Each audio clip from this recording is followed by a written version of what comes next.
नमस्कार, बहुत स्वागत है आपका। वृश्चिक राशि, आपकी कुंडली के पंचम भाव में चतुर्ग्रही योग बनने जा रहे हैं। 4 ग्रह जब एक साथ होंगे पंचम भाव में, तब इसका क्या अच्छा और क्या बुरा प्रभाव आपके ऊपर पड़ेगा।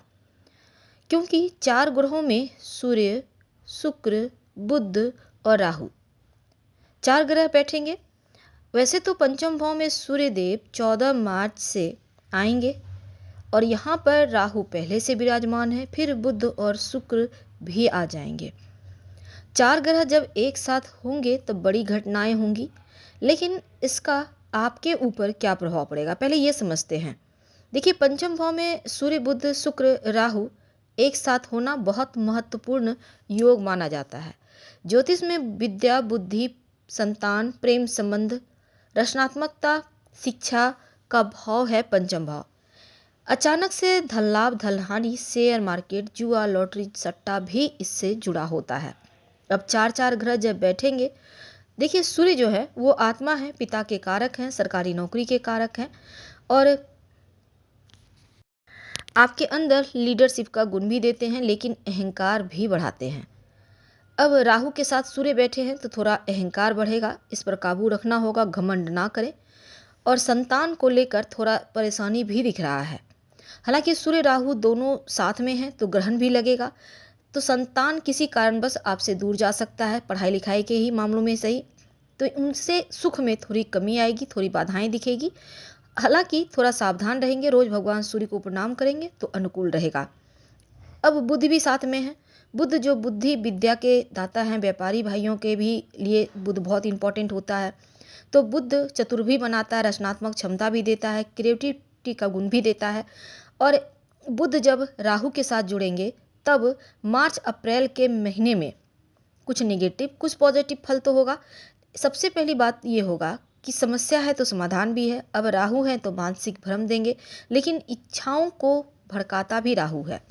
कभी कभी चालाकी देता है, झूठ बोलने की प्रवृत्ति देता है। तो मार्च अप्रैल में बुध मजबूत स्थिति में है तो वाणी और लेखन क्षमता बढ़ेगी, धन बढ़िया कमाएंगे। और राहु यहाँ पर बैठे हैं, राहु को चूंकि अपना कोई भाव नहीं होता, जहाँ बैठते हैं उसी को अपना बना लेते हैं और छाया ग्रह हैं तो चूंकि उनका कोई अस्तित्व नहीं है, इसलिए यहाँ पर उतना आपको नहीं डरना है। क्योंकि खतरनाक तो है, क्योंकि राहु एक ऐसा ग्रह है जो छाया है, भ्रम है, छल है, लेकिन विदेशी चीज़ों की तरफ आकर्षण भी देता है, जो आपके पास नहीं, आपसे दूर है, उनकी तरफ झुकाव देता है। पंचम भाव में राहु होने से कल्पनाशील बनाएगा, जोखिम लेने वाला बनाएगा, कभी कभी चालाक भी बना देता है। अब देखिए एक और चीज़ है, अगर आप राजनीति टेक्नोलॉजी से जुड़े हैं, मार्च अप्रैल में आपको सफलता देगा। राहु के प्रभाव से प्रेम संबंध में धोखा मिल सकता है, इसलिए जरा संभल कर।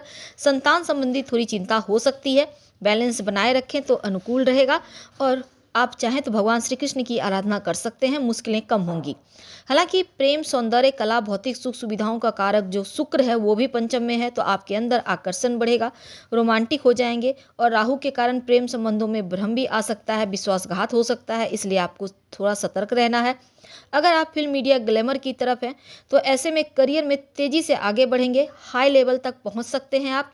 ग्रहों के प्रभाव संयुक्त रूप से पड़ रहे हैं, चतुर्ग्रही योग बने हुए हैं, तो ऐसे में फिल्म इंडस्ट्री, मीडिया, टेक्नोलॉजी, राजनीतिक क्षेत्र में बुद्धि से आप धमाल मचाने वाले हैं। वैसे तो अच्छे सफलता के योग हैं। प्रेम संबंध और विवाह के बारे में थोड़ा सा संभल कर आगे बढ़े तो अनुकूल है, क्योंकि शुक्र राहु के कारण प्रेम संबंध में थोड़ी मुश्किलें आ सकती है, उतार चढ़ाव आ सकता है। कहीं ऐसा ना हो कि सही पार्टनर को छोड़कर किसी और के चक्कर में आप पड़ जाएं, तो इनसे बचे। राहु यहाँ पर जोखिम लेने का प्रवृत्ति भी देगा। अब सूर्य बुध भी हैं, अब यहाँ पर बुधादित्य योग तो बनेगा, वित्तीय लाभ होगा। गलत निर्णय ना ले, राहु थोड़ा भ्रम देगा, नहीं तो फिर मुश्किल में आएंगे आप। और संतान के स्वास्थ्य को लेकर थोड़ा सा ध्यान रखिएगा। अगर आप पत्रकारिता, मीडिया से जुड़े हैं तो अप्रैल का महीना प्रसिद्धि, मान सम्मान बढ़ाएगा, लेकिन सावधानी रखना है, धोखे से बचना है। कोई भी निर्णय माता पिता, जीवन साथी की सलाह से लें। प्रेम संबंध, विवाह के मामलों में आप ईमानदार रहें, गलतफहमी से परेशानी होगा, इससे बचें। और उपाय के तौर पर रोज भगवान सूर्य को जल दें, ओम रंग राहवे नमः का जप करें और कृष्ण भगवान का मंत्र जप करते रहिएगा, ताकि मुश्किलें थोड़ी कम हो, या उनकी आराधना करें। या अगर कुछ भी संभव ना हो तो हनुमान चालीसा का पाठ करके दिन की शुरुआत कर लें, तो हर मुश्किलें समाप्त हो जाएगी। हम आपसे विदा लेते हैं। जानकारी अच्छी लगे तब लाइक और सब्सक्राइब करें, शेयर करें, कमेंट करें। धन्यवाद। हम फिर मिलेंगे।